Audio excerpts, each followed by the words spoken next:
हफ्ते भर की तेज बारिश के बाद आज बादलों के कतरे नीले आकाश में तैरने लगे थे। हल्की सुनहरी धूप से छत नहा उठी थी। रोड पर जगह जगह गड्ढे पड़ गए थे और बारिश के पानी से नाले लबालब भर गए थे। वातावरण में नमी इस कदर थी कि गीले कपड़े सूखने का नाम ना लेते। कमरों के भीतर तक नमी बैठ गई थी। सीलन की अजीब सी गंध बेचैन कर रही थी। ऐसी गंध मुझे नापसंद थी। उपयुक्त वक्त जानकर मैंने ढेर सारे कपड़े छत पर फैला दिए। पहाड़ी से लेकर समूचा कस्बा चांदी सी चमकदार धूप से नहा उठा था। पेड़ पौधों पर कुदरती हरा रंग चढ़ चुका था। मुझे पता नहीं है कि कब हमारे पूर्वज यहाँ आकर बस गए। पर्वतों की तलहटी में बसा यह कस्बा लाजवाब है। कस्बे से सटकर नदी बहती है। दूसरी तरफ हरे भरे जंगल बरबस नजरें खींच लेते हैं। मेरा बचपन इसी कस्बे में बीता। शादी के बाद अपने पति महेश के साथ अलग घर में रहने लगी। कुछ ही दूरी पर मेरा मायका है। माँ बाप भाई बहन सभी हैं। अब हम 3 लोग ही हैं, हम दोनों और हमारा 5 साल का बेटा आशीष। पड़ोसी मुझे मीनू के नाम से जानते हैं। मैंने इत्मीनान से सांस ली, फिर चारों तरफ नज़र दौड़ाई। ठीक सामने खंडहर की ओर देखा तो एक अजीब सी सिहरन तन में कौंध गई। खंडहर के मलबे से झांकते मटमैले पत्थरों से मुझे सहानुभूति सी होने लगी। पत्थर खालिश पत्थर ही नहीं थे, बल्कि मूक दुष्टा और राजदार थे, एक दर्द भरी कहानी के। मैं जिसकी धुरी में प्रत्यक्ष मात्र बनकर रह गई थी। मेरी आंखों के आगे वह कहानी बादल के टुकड़ों की तरह फैलती चली गई। खंडहर में कभी 2 मंजिला मकान हुआ करता था। पत्थरों का मकान था, लेकिन इसमें बाहर से सीमेंट की मोटी तह चढ़ी थी। मकान की सीढ़ियां रोड से सटी थी और उसका प्लास्टर कई जगहों से गायब था। पत्थरों से रेत तक भुरभुरा कर उतर गई थी। दीवार के पत्थर बिना मसूड़े के भद्दे दांतों जैसे दिखाई देते थे। ऐसा लगता था कि मकान अब गिरा कि तब गिरा। इसकी अघोषित मालकिन मालती जीवट की थी। वह सुबह सवेरे अपने दैनिक काम निपटाकर लकड़ी के तख्तों वाले छज्जे पर बैठ जाती। वहीं से आने जाने वालों पर अपनी नज़र गड़ाए रखती। इधर मैं थी और सड़क के उस पार मालती। दोनों घरों के बीच में यदि कोई था तो वह थी 20 फुट चौड़ी पक्की सड़क। लोग कहा करते थे कि भरी जवानी में वह बहुत ही सुंदर थी। गोरी चिट्टी, सेब जैसे लाल लाल गाल, मोटी मोटी आंखें और कमर तक झूलते हुए बाल और मदमस्त करने वाली चाल। मालती को देखकर मनचलों के होश फाख्ता हो जाते। दिन भर तितली बनी फिरती थी वह। तभी तो नदी पार गांव के चंदन की आंखें जो उस पर अटकी शादी के बाद ही हटी। चंदन था तो हट्टा कट्टा, लेकिन एक रोड हादसे में मालती को भरपूर जवानी में अकेला छोड़ गया। उसकी बसी बसाई दुनिया में भूकंप आ गया। छोटा बच्चा गोद में था। पेट की आग से व्याकुल हो गई थी मालती। कमाई का कोई जरिया ना था। हार मानकर उसने जिस्म को भूखे दरिंदों के आगे डाल दिया। दलदल इतना गहरा कि वह कभी बाहर निकल ही न पाई। मजबूरन वह एक नई मालती बन गई। उसके व्यवहार और स्वभाव में हमेशा बदलाव आता चला गया। कितने ही इज्जतदार उसके आगे नतमस्तक हो गए। और तो और कुछ वर्दी वाले भी मालती के घर पर हाजिरी देने से नहीं चूकते। मजाल क्या कि कस्बे में कोई उससे उलझे या आंख डालकर बतियाए।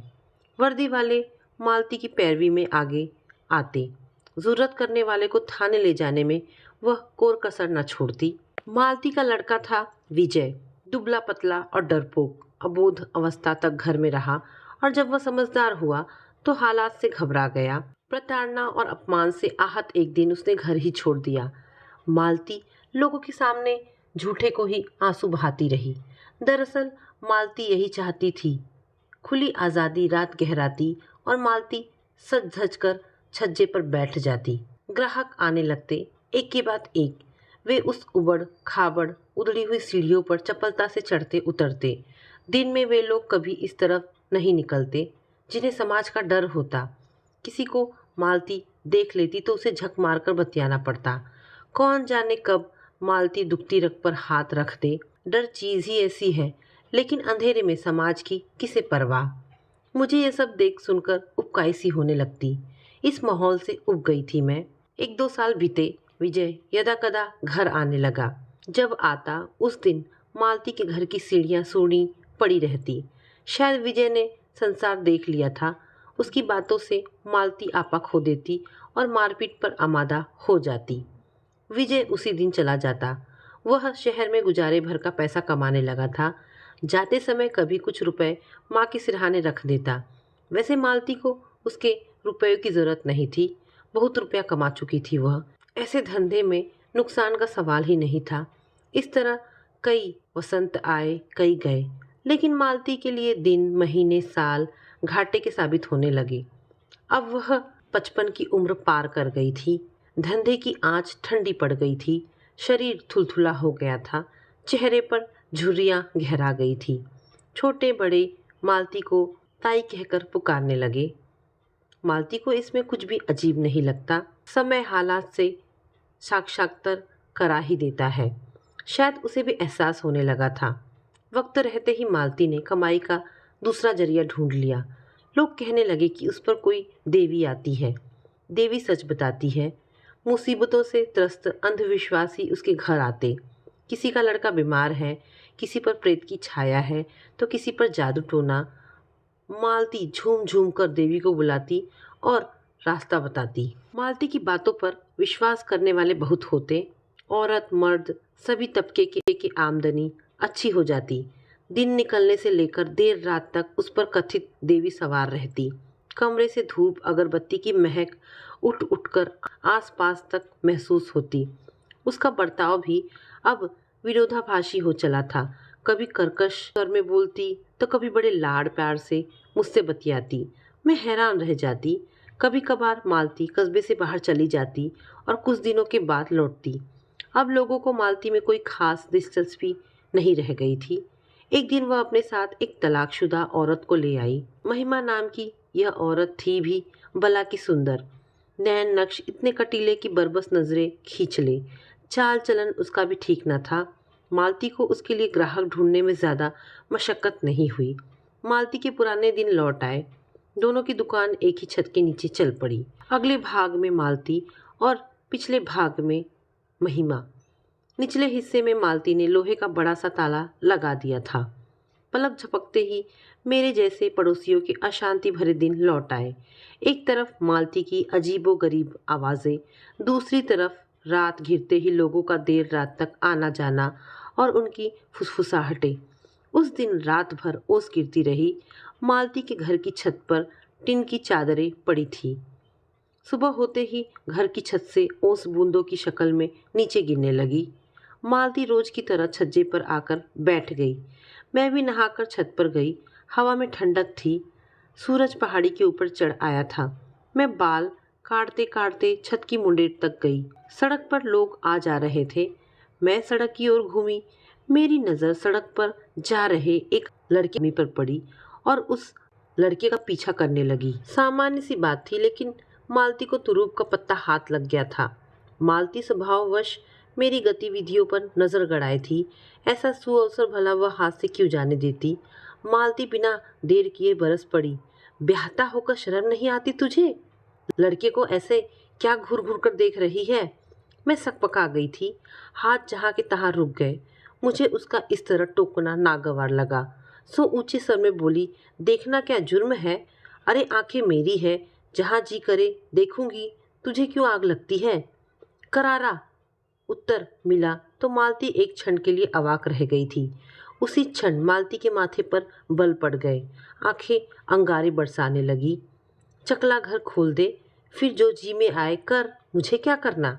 जरा जबान संभाल कर बोल पाखंडी। यहाँ तेरा चकला घर कम है क्या? तेरी तरह गिरी हुई नहीं हूँ मैं, समझी? मैंने अपनी बात कमतर न होने दी। मालती के मर्म में चोट लग गई। वह हाथ मटकाते हुए चीखी, हाँ हाँ, तू तो बड़ी सती सावित्री है। उस वक्त मेरे जी में आया कि पत्थर मारकर मालती का सिर फोड़ दूं। फिर यही सोचकर चुप हो गई कि बेकार औरत के मुंह लगने से क्या फायदा। आकाश पर थूका मुंह पर ही आता है। मैंने यह भी सुना था कि मालती टोटके करना भी जानती है। ना जाने कब क्या उल्टा सीधा कर दे। हंसती खेलती गृहस्थी है, कहीं इस चुड़ैल की नज़र लग गई तो। मैं चुपचाप हथियार डालकर बैठ गई। मालती को कस्बे की विभिन्न गतिविधियों के रिकॉर्ड रखने में दिलचस्पी थी। इधर उधर ताका झाकी करना, दूसरों पर ताना कसना और दूसरों को बिना पूछे सीख देना, दिन भर यही करती थी वह। पर उपदेश कुशल बहुतेरे। मालती के लिए ये कहावत ठीक थी। मालती बहुत समय तक बड़बड़ाती रही। मैं छत पर रह न पाई और खुले बाल लेकर ही सीढ़ियों से उतर गई। मैं मन ही मन झुंझलाती रही। महेश बड़ा हठीला था। मेरे लाख कहने पर भी उसने घर नहीं बदला। बहुत पीछे पड़ती तो यही कहता, पगला गई हो क्या? ठेकेदार भला आदमी है, कभी किराए के लिए तंग नहीं करता। फिर 1000 रुपए में 2 कमरे कौन देगा? घर भी पक्का, छत भी पक्की। घर का मालिक सरकारी ठेकेदार है जो शहर में रहता है। इस घर में 2 कमरे हैं हमारे पास। पिछले हिस्से में ठेकेदार का गोदाम है जिसमें सीमेंट, कुदाले, फावड़े, संबल आदि औजारे भरे पड़े हैं। महेश मेहनती होने के साथ ठेकेदार का विश्वास पात्र मुंशी है। मजदूरों को इकट्ठा करना, राशन खरीदना और मजदूरों को काम पर ले जाना उसकी ड्यूटी थी। मैं दिन भर अकेली रहती। सिलाई बुनाई का शौक था। पास पड़ोस से कपड़े सिलने को मिल जाते। कभी कभी मायके चली जाती। वैसे मैं अपने पति की व्यवस्था को भली भांति समझती थी, लेकिन इस औरत से पीछा कैसे छूटे, समझ से परे था। महेश ठीक ठाक कमाता, लेकिन उसे नशे की लत भी थी। जब कभी मालती दिखाई पड़ जाती तो उसे सांप सूंघ जाता। यह औरत ना होती तो यहाँ सब ठीक था। मालती को देखते ही उसके हाड़ के भीतर कपकपी होने लगती। सुबह देखो तब, शाम को देखो तब उसका ही थोबड़ा आंखों के सामने आ जाता। एक दिन मालती ने एक लड़की पर ही फफदी कस दी थी। वह मिनी स्कर्ट और ऊंची एड़ी की सैंडल पहने थी। उसे जाते देख मालती ने बुरा सा मुंह बनाया। हाथ के साथ आंख मटकाते हुए ऊपर से ही बोली, हाय हाय, क्या अकेली इसी को जवानी चढ़ी है? फैशन देखो तो फिल्म स्टार भी झक मारे। मालती को कौन समझाता कि जवानी में फैशन ना करे तो कब करे। उसे टोकने की हिम्मत कोई नहीं जुटा पाता, न औरत न मर्द। औरतें क्या कहती जब मर्द चूड़ियां पहनकर बैठ गए थे। यह खंडहर जब तक आबाद था, मालती उसमें बरसों रही। मकान मनोहर नाम के व्यवसायी का था। वह आज भी मिठाई की दुकान चलाता है। नकली मिठाई के धंधे में पिछले साल सजा भी काट चुका है। उसने कई बार मालती को प्रलोभन दिया कि वह मकान ठीक कर उसे ही देगा, लेकिन वह टस से मस नहीं हुई। किराया देना भी कई साल पहले बंद हो गया था। एक तरह से मालती का मकान पर कब्जा बरकरार रहा। मकान की हालत दयनीय होती जा रही थी। दीवारें कई जगहों से फूलकर एक ओर झुकने लगी थी और टीन की छत ने भी भीतर झांकना शुरू कर दिया था। लेकिन मालती इन सब से बेफिक्र थी। इस मकान में जो भी रहा फलता फूलता रहा। जिसने इसे बनाया, देखते ही देखते वह धनी हो गया था। जब मकान मनोहर के नाम हुआ तो उसने एक अलग कोठी खड़ी कर ली। उसने यह मकान मालती के परिवार को किराए पर दे दिया। मालती भी माला माल हो गई, लेकिन यह मकान सेठ की गलफांस बन गया था। सब कुछ होते हुए भी सेठ को हरदम पुलिस का खौफ रहता। जब वह तकाजे के लिए आता, मालती उसे खदेड़ देती और गला फाड़ फाड़ कर चिल्लाती, अकेली औरत हूँ इसलिए तू धमक जाता है इधर। अरे देखती हूँ कौन मर्द का बच्चा मुझसे मकान खाली करवाता है। खाली समय में मालती छज्जे पर बैठ जाती थी। आने जाने वालों को बैठे बैठे बिना पूछे नसीहतें दे डालती।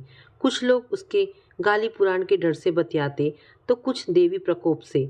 कभी उसकी खूबसूरती खींचती थी, लेकिन धीरे धीरे वह आंखों की किरकिरी बन गई थी।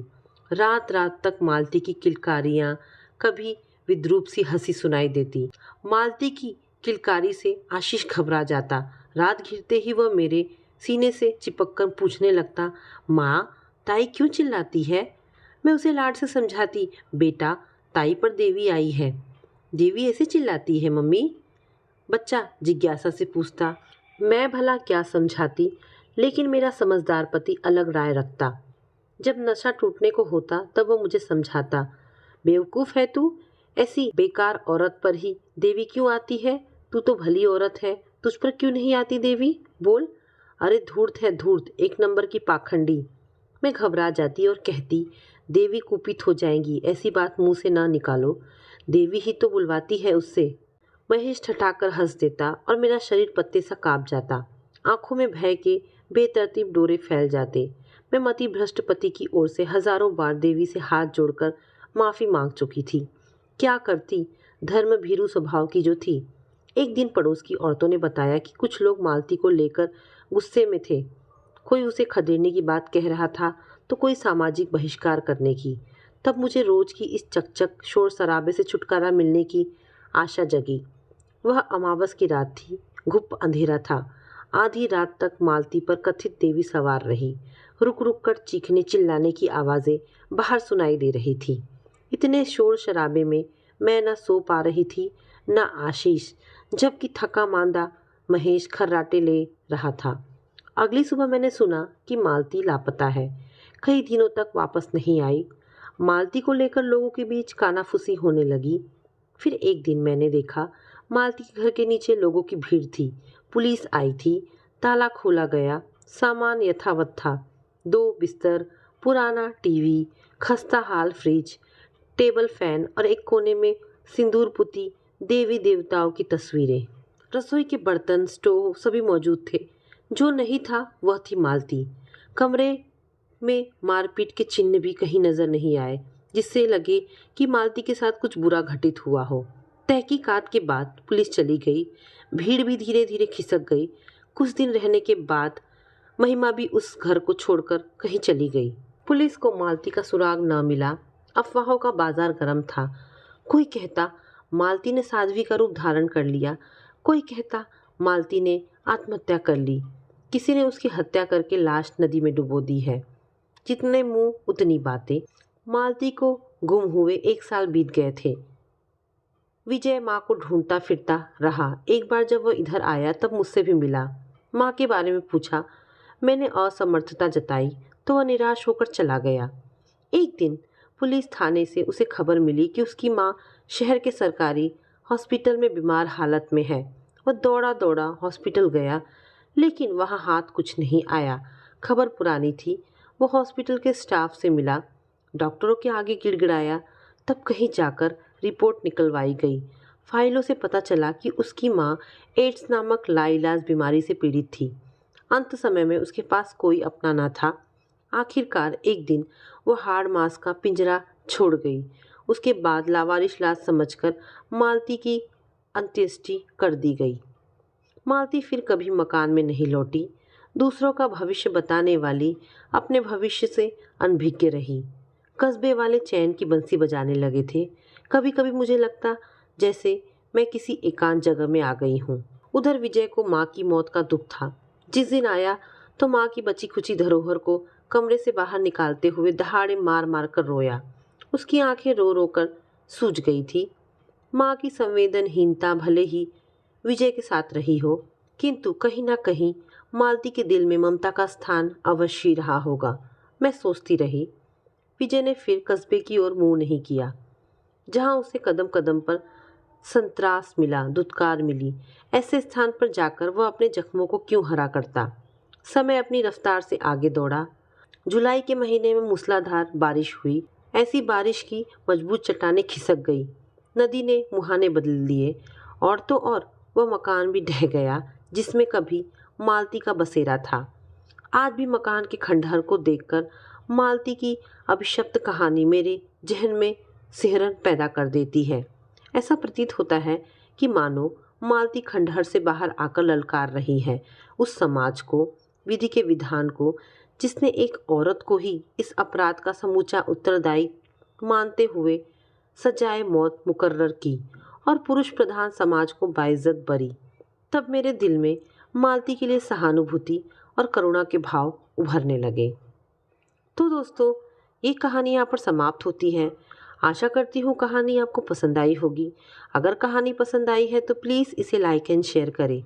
दोस्तों, ऐसी ढेरों पारिवारिक और शिक्षाप्रद कहानी सुनने के लिए हमारे चैनल को प्लीज़ सब्सक्राइब करें। धन्यवाद दोस्तों।